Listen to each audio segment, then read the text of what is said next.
We have Lauren with me here today, and you can find what she's up to by heading over to housemoneymedia.com. Check out the new podcast as well as some of the training material that she has there. But you can also find her more commonly known as Adulting is Easy, whether you find her on Twitter under Adulting is Easy or Adulting is Easy Real. Was that Instagram, Lauren? Yes, Jack. Thank you. Yeah, this is going to be a great conversation, and we're going to be kind of a bit all over the place. Lauren's primarily portfolio, it sounds like it's in short-term rentals, but I'd be curious, you on Twitter, you have closing out on 40,000 followers, I think, at this point. What surprised you about that social media platform is that it seems to be very active when it comes to real estate investors. Yeah, absolutely. It's been quite a ride on Twitter. When I first thought of Adulting is Easy, which started out as a personal finance blog, but now it's mostly a podcast called Adulting is Easy, I grabbed the Twitter handle in 2017 and then did nothing with it for a couple of years. It was really 2019 that I got going. And then it was really like 2021 probably when I started networking and started taking Twitter really seriously. So networking with other creators through DMs and things like that, joining spaces. That was about when kind of Twitter spaces became a thing. So we got to kind of know each other's voices and mannerisms a lot better. And also started studying how people tweet, not just putting just random thoughts out there, but studying what people like, what they don't like in different formats and things like that. And so it was really like 2021, 22, where I went from, just a couple thousand followers till, getting up now like over 30, like you said. And I love the people that I meet. It's the best way to find podcast guests. It's the best way to become a guest of a podcast like we are right now. So it's a great networking platform. It's a great platform for learning. It's a great platform for mindset and for kind of reminding us why we do what we do. I think in life, it's pretty easy to just get on like this path and this is what I'm doing and put your heads down and just focus on things. But sometimes you get a little bit maybe discouraged at different times. And it's good to have that community of people to keep you on track and remind you who you are and why you're doing what you're doing. Yeah, your primary platforms are Instagram and Twitter. Have you found that you have to create different messages and take those different platforms have a different approach on each? The answer to that is yes. I have not cracked the Instagram code at all. It's mostly repurposing of my Twitter content. Definitely not as good at the Instagram stuff. I do for the podcast, for the Adulting is Easy podcast, I record the whole thing and post it on YouTube. And then I also do like 3 short videos. So I put some of those on Instagram as well. It's a learning process. I've really only cracked the Twitter code as of now, but YouTube and Instagram up and coming, I guess. Sure. So with your new podcast, House Money Media, you're partnered with another podcaster for that. What made you decide to fill that niche, adding a second podcast to your busy agenda? Well, Alan and I looked around the personal finance content creators and really the real estate content creators out there. And we realized everybody was sort of doing the same things and reinventing the wheel all on their own. Everybody's creating, coaching, everybody's creating online guides and having websites and podcasts and newsletters and books. And we just thought, why don't we combine forces? Because Alan really loves writing. He's written 3 books and he really wanted to focus on a newsletter. And he had a podcast at the time and he was just getting a little burnt out with that. And I was like, hey, I love podcasting. I was about to start an email list and a newsletter and things like that. And I just kind of didn't feel motivated to do that. And so I was like, hey, I have no problem creating a second podcast with you if you want to do the newsletter. And then, so that's just really a couple of content creators just trying to create a brand and a media company that is greater than the sum of the parts. So what's your end goal here? What's the plans for this? We want to launch first generation real estate investors. So Alan especially, and me to a different extent, when we got started real estate investing, it was like we didn't know anything. I, started house hacking before I knew what house hacking was. And same way with Alan. I mean, Alan's a bit of about 10 years, a little over 10 years older than me. So he started investing in New York City, like pre-Great Recession and all of that. And we've just once you start putting your voice out there on social media, people just start asking you questions. And after a while, you just kind of want to answer those, but in different formats, in broad formats via video and podcasting. And now we have specific courses. We have a Discord community. We do group coachings there. And so it's really just about giving people the mentorship and advice and coaching that we didn't have and trying to help as many people as we can. I would love if everybody who DM me on Twitter, I could give them my cell phone number and we could text all the time and they could call me, but I don't have time to help that many people that way. And so it's really about finding ways to help people and meeting them in their real estate investing journey wherever they are. Well, there's something to be said too to having a little skin in the game. Like people will value something when they pay for it. Yeah, we've definitely found that makes it very difficult on social media because you get called, a grifter, like as if I'm living on my blue check tweets that I get like $50 a month or so, like as if I was able to leave my job because of that. And it wasn't actually the real estate that did that for me. Right. So, you get into those situations, but it really is about helping people that want to be helped. And if my content speaks to someone and they want to come to me versus a different creator, then there should be opportunities for them to do that. I think that way they, but if they would rather learn from somebody else, then they can learn from somebody else too. That's fine. Well, that's a great approach because it seems like there's a lot of creators that are just creating and they'll try to be milquetoast and try to appease everybody. You really have done a great job putting your personality first. This is who you are. I try to be as authentic as possible. Being a female, it makes it kind of interesting. Most of my followers are male by far. And I've noticed a lot of other female creators, they are able to kind of leverage the feminine side of things. And maybe they bash guys a little bit, but being like, I don't know if this term is capiche anymore, but growing up like a tomboy and having a brother and being super into sports and hating the color pink and all of that, it's just not who I am. I might be able to grow more if I, was a little bit more girly or something, but I've just tried to be authentic to who I am. And if people follow me, great. I mean, there are creators out there where they tailor their voice so much to certain people and they get huge growth.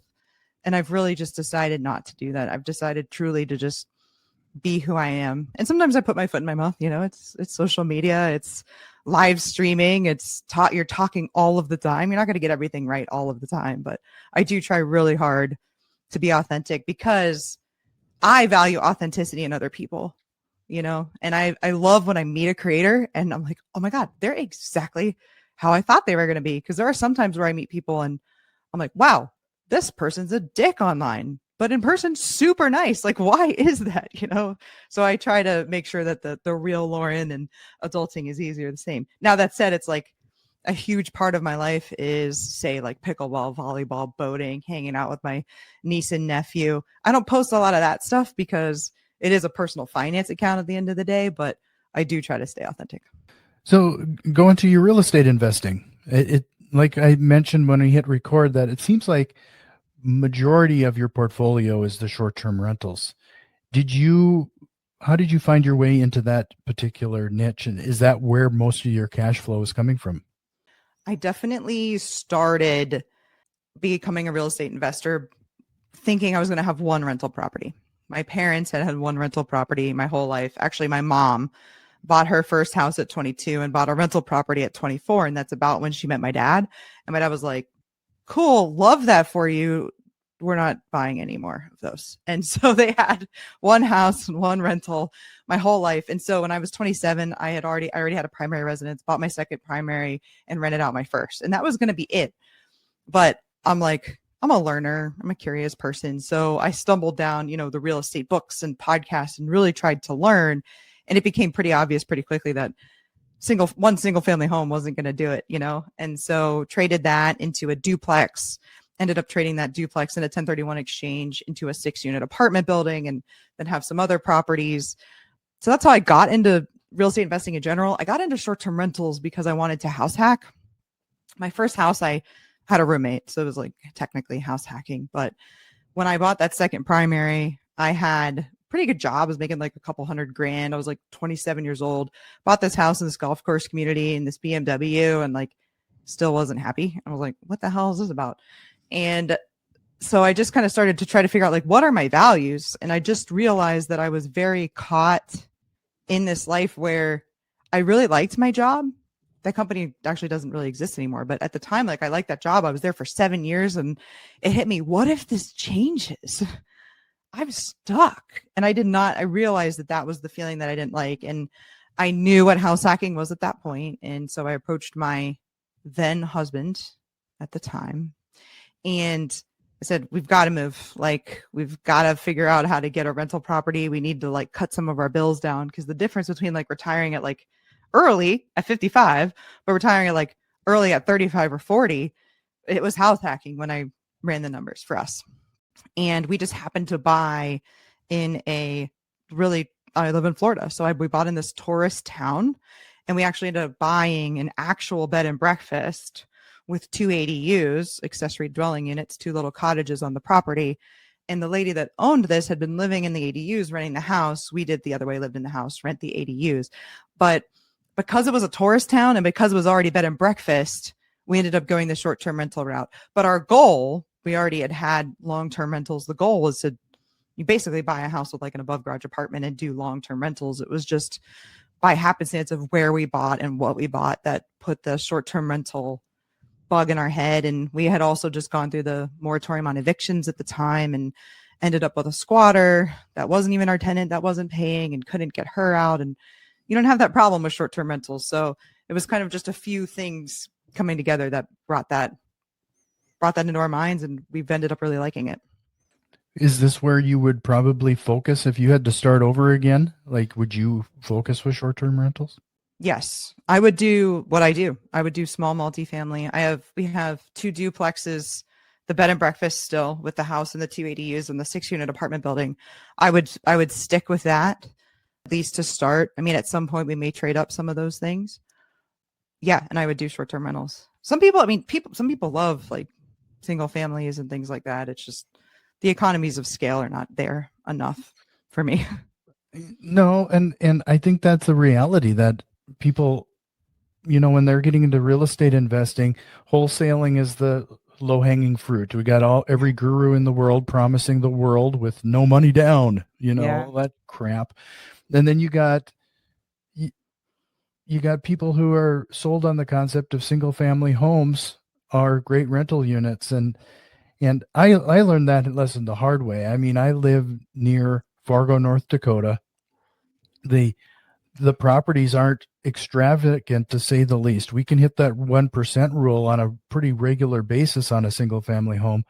However, it just takes a refrigerator going out and it blows the whole damn thing for the year. I think there's a bit of a reality there that people don't want to address. Yeah. And I think single family homes are fine. They appreciate better than the duplexes. And I think a lot of times the tenants will stay there longer, but like you need a roof and it's game over for you, Right. Exactly. And only one tenant benefits from that roof. Like that's like, if I need a roof on my apartment building, like 6 new tenants get roofs, Right. That can be painful too. I have a 12-plex and we had to replace the roof, and that was a costly endeavor, but once it's done, now we're set for the next, I don't know, 4 or 5 decades. Yeah, maybe you are. In Florida, they make you pull them off after about 15, whether they need it or not. Oh, that's lovely. Yeah. So, it's interesting you bring up the squatters. That's kind of something in the news right now. What do you think about there's a lot of emphasis on that. I very much recognize the need for landlord tenant laws. Part of having a government is you are going to give up some freedoms to be a part of this society, right? And there are laws that come with that. And being a landlord is a huge responsibility. And you really control someone's home, where they lay their head at night, and if I like to think of myself as like a good ethical person, but some people aren't, and that could really be bad. And so it absolutely needs to be regulated. So I want to start just with that caveat. But the idea that if I have a 65-year-old tenant and he moves in a 25-year-old girl and they get into a domestic dispute. He tries to kick her out because it's him on the lease. He tries to shut the door. She puts her arm in the door and he closes the door on her arm. Cops get called. She now has a mark on her arm. He goes to jail. She lists that place as her residence, gets a restraining order, and boom, she's in, he's out. And then also that she can change the locks. We had a moratorium on evictions at the same time, and that's it. She has more rights to my property than I do. That's insane.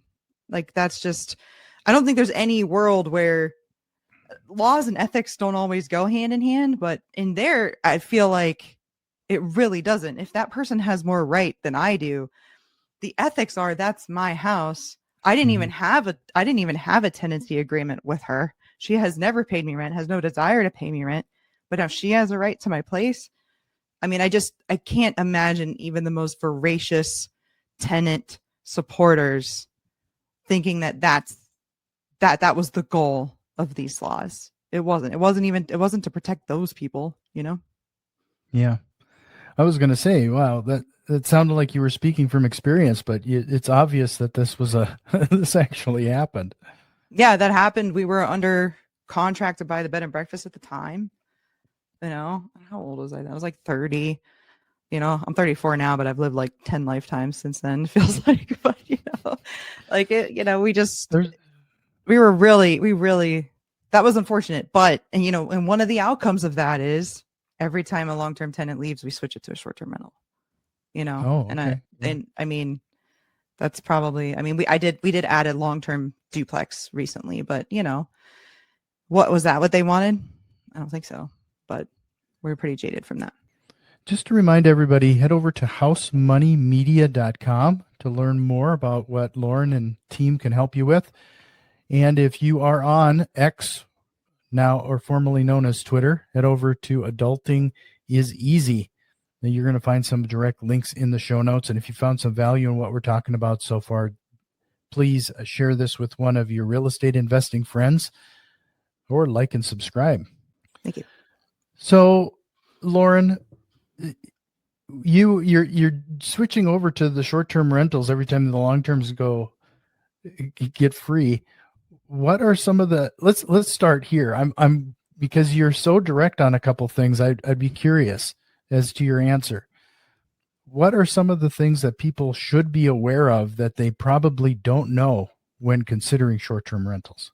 Short-term rentals, there's some debate out there about, is it even real estate investing or is it like pure hospitality? And I do think that it is real estate investing. It's definitely, especially if you manage it yourself, it's definitely more active than a lot of forms of real estate investing. I mean, maybe less active than wholesaling or flipping, but certainly much more active than having a long-term rental or being a limited partner, right? So I would start with that. The other thing is there's so much money that flows in, but there's a lot of money that flows out too. It's a lot more complicated of a business than being a long-term rental landlord. You got a lot of moving parts. You're paying for all the utilities, right? You're paying for pest control. You're paying for landscaping. You have cleaners. So you're managing more people than you would be otherwise. You also have costs for furniture and supplies and linens and things like that. So there's just a lot of money flowing in and out of this. And so you really have to have a business mind. You have to understand what's profit, what's loss, how am I doing, right? And then you have to make a lot of different decisions as well that you don't have to make for long-term rentals, really. Things like, should I add a jacuzzi? Should I add a game room? You know, what kind of amenities should I have? If I change out the appliances, does that add to my average daily rate? What are my competitors doing? What are they doing with their rates? Should I take a loss on my cleaning fee because everybody else in the neighborhood's cleaning fees are lower than mine, but then do I need to raise my average daily rate? I just want people to understand that it is really complicated it's a more complicated business. And yes, it's absolutely hospitality. I think my calling is real estate investing, not so much hospitality. And I'm really just okay at it. I mean, you know, I worked at Chick-fil-A and everything, but I'm not the best customer service person in the whole entire world. So I automate a ton of things. So, I automate as many communications with cleaners and guests and things as I can. I am at the point now where we have enough listings where we have a dedicated account rep at both Airbnb and VRBO, which that has been really nice. But most people never get to that point. So I guess sorry, Jack, that's basically a bit of like word vomit there. But the biggest thing is it's a very complicated business and there's a lot of moving parts to it. Well, and the reason I ask is because, we get so romanticized, people, when it comes to real estate investing. I can't tell you how many times real estate meetups, you get couples coming in because they saw something on HGTV. They think they can flip a house and they buy their first deal. And then I get a phone call because they've bitten off more than they can chew. This is a common thing. So having a little reality spread in here is refreshing, to be blunt. So it sounds you got a lot of things going on. You got to manage people. You're doing all this automation. You're trying to get this systemized as much as possible because, you're trying to break free, right? Yeah, you don't want to spend as much time in this as you have to. What type of tools and automation are you using to manage this type of thing? The number one thing is the property management software. I use owner reservations, which we all call it owner res. And that is where your single point of truth is for your listings. So instead of, when you only have like one or two listings, I think it's fine to manage natively and say VRBO and Airbnb.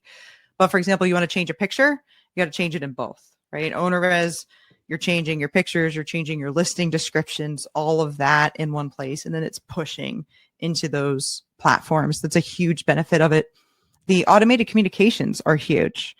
So, Airbnb has some automated communications, which I do use, but a lot of it is just going to be directly with me. And then I own the conversation myself via email versus, through the platform. Although, of course, I still communicate through the platform if guests want to.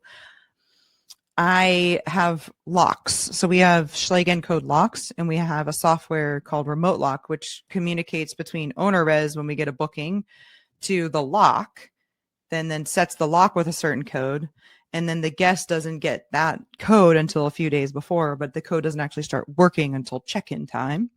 And that's automatically sent to them as well. I never have to set codes or make sure those communications go out. And they don't get those communications unless they've put in their security deposit directly with me. And they've put in a renter's agreement, which one of our insurance companies actually requires. And they can sign that all electronically through there. And so that's huge.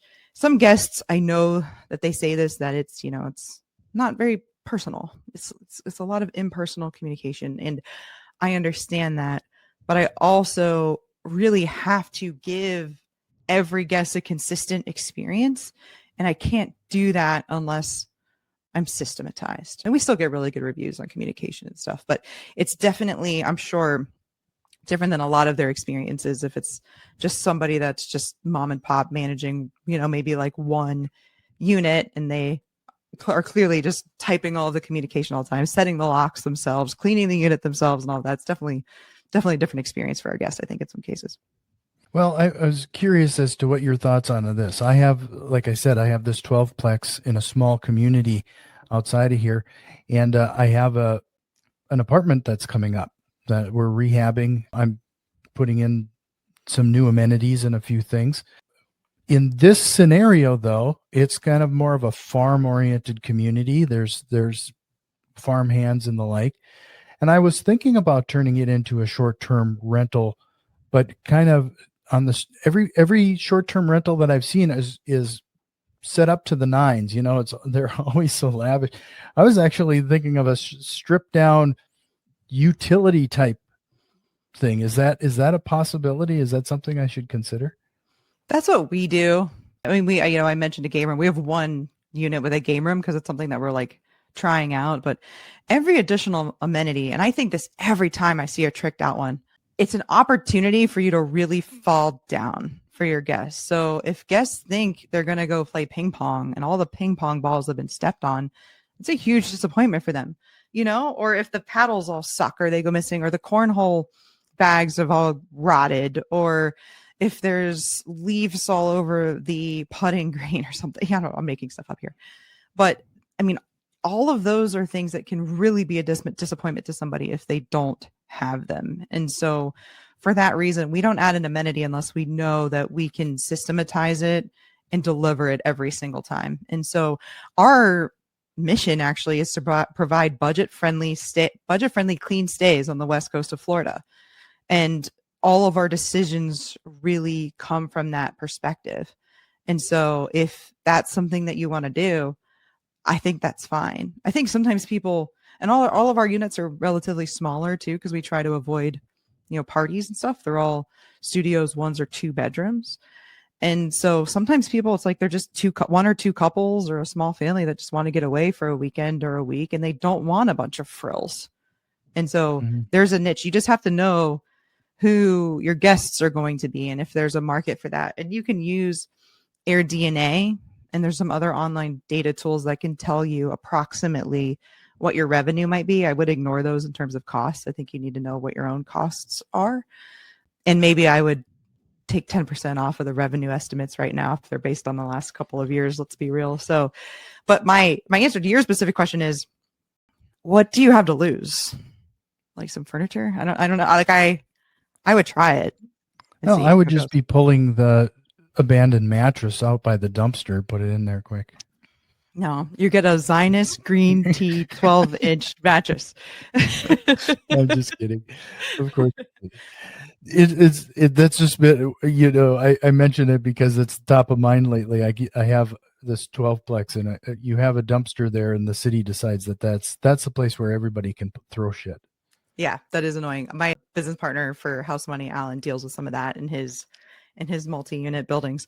We haven't had that issue, luckily. So, but yeah, like I would try it and just to see if you like it, see how it goes. I think it's more fun, frankly. I like, I don't know, my long-term tenants, I like them. I don't see them. I don't talk to them, but these guests that are, maybe it's an ego thing.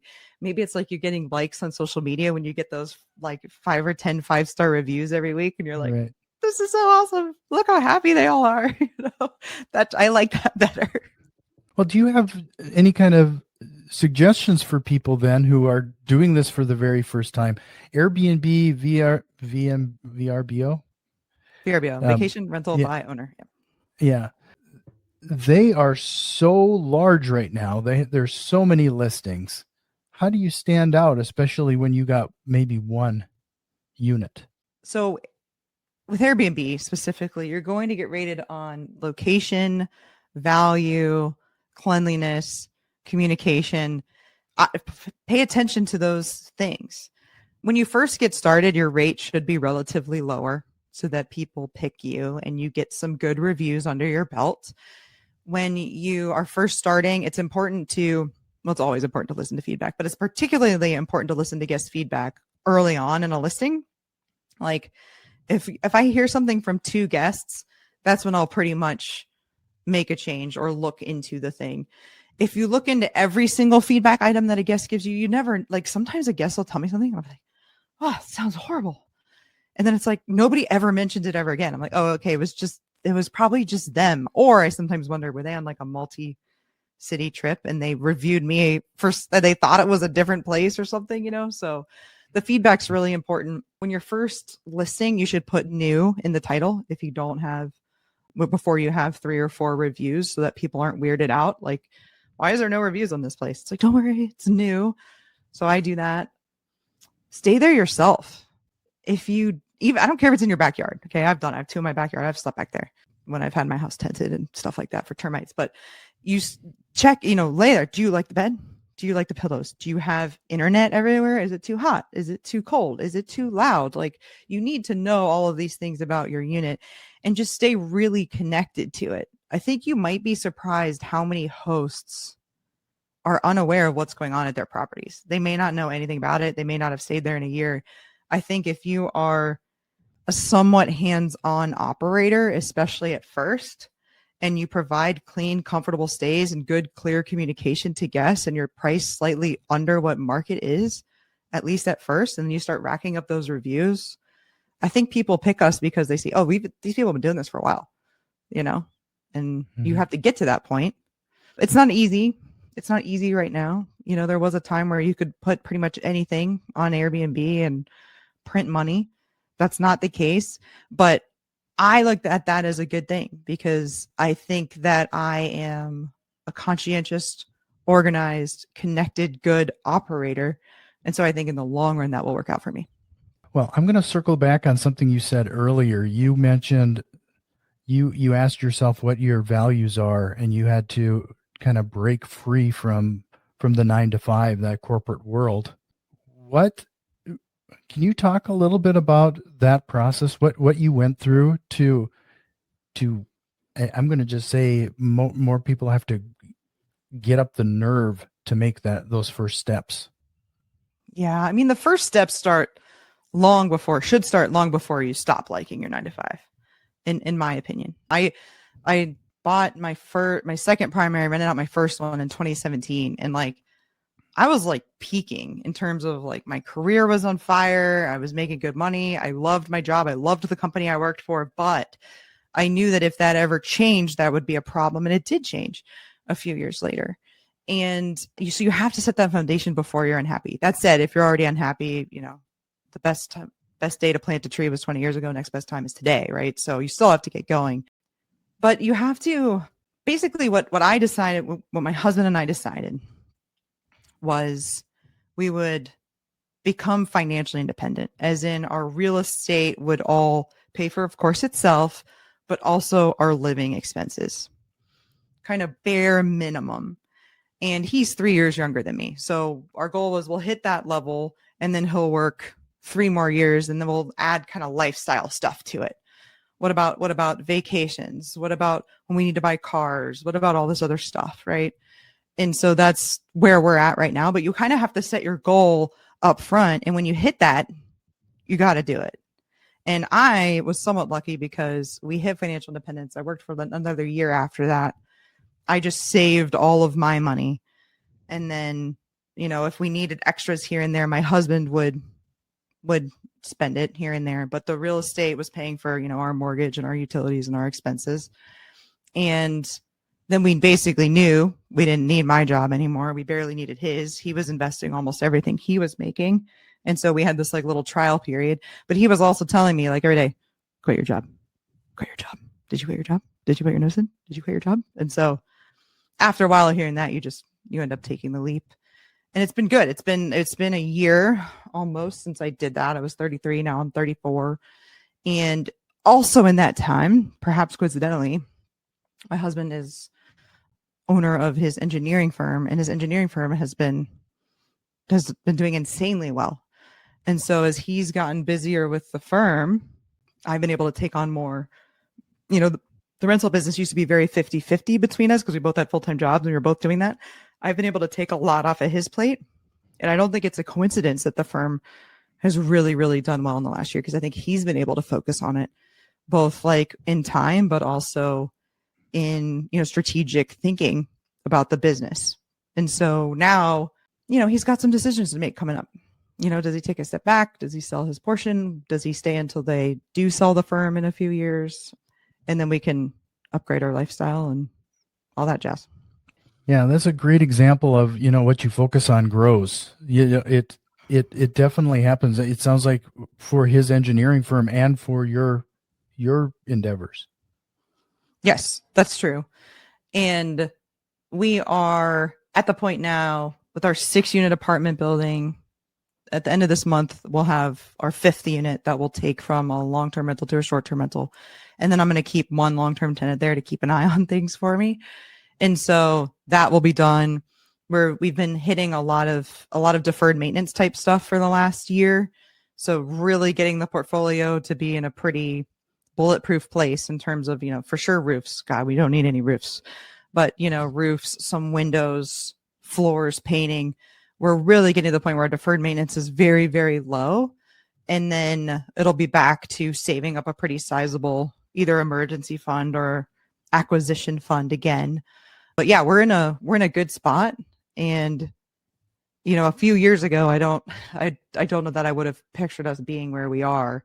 And I try to remember that, I try to remember that just because something, like in real estate, there's always going to be like little things that come up, but I just always try to come back and remember, man, we're in a good spot, especially for, being 34 and 31 years old. You're offering mentorship now through your programs. Did you get any mentorship? It sounded like a lot of this is self-taught. Mostly self-taught. I mentioned that my mom bought her first house at 22 and her second house at 24. And she helped encourage me to buy that first house. I was 22 and went under contract. I was 23 when I closed on it. And this is in 2012. And so still kind of a scary time to be buying real estate because it had just taken a huge dump and nobody knew really what would happen. In hindsight, it's like, oh, duh, that was a good time to buy. But it didn't feel like that at the time, especially as, like a young girl buying this like house with all this like brown carpet and pink bathrooms, But she encouraged me to buy that instead of renting an apartment. And she was like, hey, and I felt like I could because she did. It didn't cross my mind that a 22-year-old girl couldn't buy a house. My mom had done that. And then when I went to buy my second house, I was going to sell my first one. And they were like, my parents were like, no, you should keep it. And so they were really encouraging from that perspective. Ever since then, it's really been on my own to kind of learn and figure things out because I don't have anybody that has that really made real estate this much a part of their life and their goal. And frankly, at this point, their identity with everything I talk about online. If you had that part to do over again, would you have tried to get some sort of mentorship for yourself? Do you think how much would it have accelerated your investing? I would have definitely tried to do that. I don't know how much it would have accelerated things. I mean, I haven't used a lot of other people's money. It's been me saving for down payments and then rinsing the equity that I have in things. Perhaps that would be where I would have gone. Perhaps I would have been able to scale and grow more through partnerships and using other people's money if I would have gotten mentorship in that direction. But all in all, really happy with the one partner, which is my husband, and our portfolio and the size of it and the money it throws off and all of that. So, at the end of the day, I don't think I have any regrets about that. That's awesome.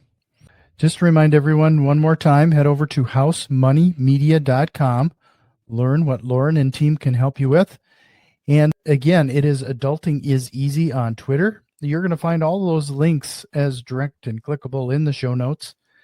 But Lauren, before we jump into the rapid fire questions, is there a question or concept you wished we would have covered here today? Let me see. Okay. So, sorry, you can cut this part. I had 3 different options here. We talked about 2 of them. So, one, I just want to touch really quickly on the personal finance side of things. And on social media or Twitter specifically, I feel like we sort of pretend that like there's personal finance influencers and there's real estate influencers or content creators. And those are 2 different things. But in my opinion, personal finance is a building block for real estate investing. Most of us start buying deals that are in our own name, using our own credit, using our own money. And then we normally grow from there. But that's how you start learning. But then even as you scale up, as we were talking about short-term rentals, you're running a business. So there's all this money coming in, there's all this money going out. And I just can't imagine being the kind of person who can't handle their own personal finances, but then is put in a position that's basically running a real estate investing company. So that would be something that I would say. And obviously I'm biased in that direction because I have the Adulting is Easy podcast, which is a personal finance podcast. But don't forget to set the personal finance foundation as you're investing in real estate as well. No, I appreciate you saying that. Well, Lauren, if you're ready, let's start the rapid fire questions. I'm ready. What lie do real estate investors tell themselves and sometimes to others? This is a really obvious one, but we lie to ourselves. We say that real estate is passive. Now, I will say it's more passive than any of my W-2s were. So there's that. But, passive income versus active income, that's all on a spectrum. And there's many different ways to invest in real estate that are along that spectrum. Being a limited partner is pretty passive, kind of like investing in stocks, for example. But, managing your own short-term rentals, wholesaling, flipping, all of that is really active. And I think maybe it's the IRS that did this to us because they call real estate investing passive income, and you can take the losses against your active income, except in some really specific situations. And so maybe it's the IRS's fault, but it's not purely passive, but it's more passive than my W-2. I'll tell you that. Sure. What book do you recommend, or what are you reading right now? Okay, so I have to recommend my business partner, Alan Corey, his book, House Fire.